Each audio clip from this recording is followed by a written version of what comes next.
Hello everyone. आज की जो कहानी है, लघु कथा है, वो अनुमति पर आधारित है। किस तरीके से एक शिष्य अपनी गुरु माता से विदेश जाने की अनुमति लेने के लिए आता है और उन्हें प्रतीक्षा करने के बाद किस तरीके से आशीर्वाद प्राप्त होता है। और ये जो युवा सन्यासी है, ये कौन थे जो गुरु माता से विदेश जाने के लिए अनुमति लेने आए थे। कुल मिलाकर आज की लघु कथा अनुमति पर आधारित है। आइए देख लेते हैं।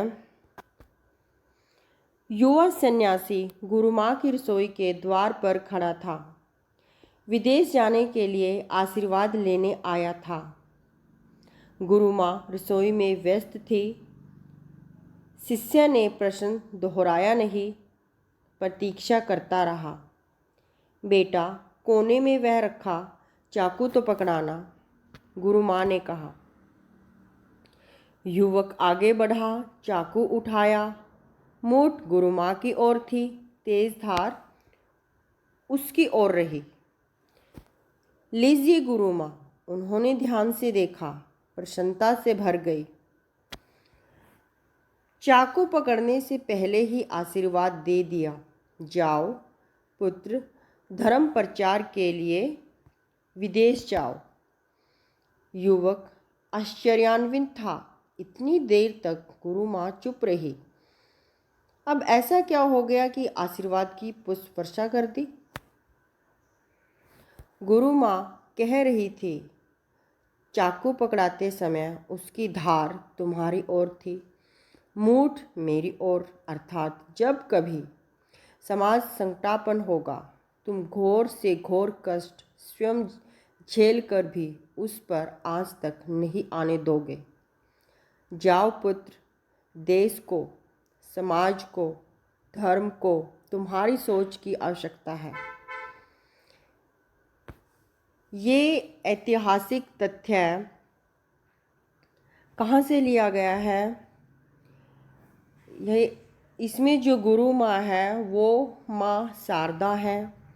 प्रभु राम कृष्ण परमहंस की जीवन संगनी है। युवा शिष्य युवा नरेंद्र दत्त हैं, कालांतर में जो स्वामी विवेकानंद के नाम से जाने गए। तो आप सब देख सकते हैं, अनुमति स्वामी विवेकानंद जी ने विदेश जाने के लिए शारदा माँ से किस प्रकार प्राप्त की। उन्होंने अपना प्रश्न दोबारा दोहराया नहीं, प्रतीक्षा करते रहे। पर गुरु माँ ने आशीर्वाद देने से पहले ही उनको, या कोई भी जवाब देने से पहले ही उन्हें विदेश जाने के लिए शुभकामनाएं दी और कहा कि तुम वहाँ सफल हो, कैसे अपना कार्य करोगे इस बारे में बताया। तो हम सब के लिए भी इस अनुमति नामक लघु कथा से एक सीख मिलती है कि हमें जीवन में कभी भी जल्दबाजी नहीं करनी चाहिए।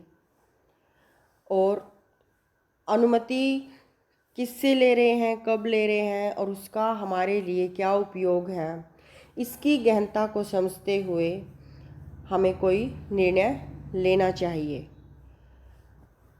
आपको आज की कहानी पसंद आई होगी। इसी के साथ मैं वीडियो को समाप्त करती हूँ।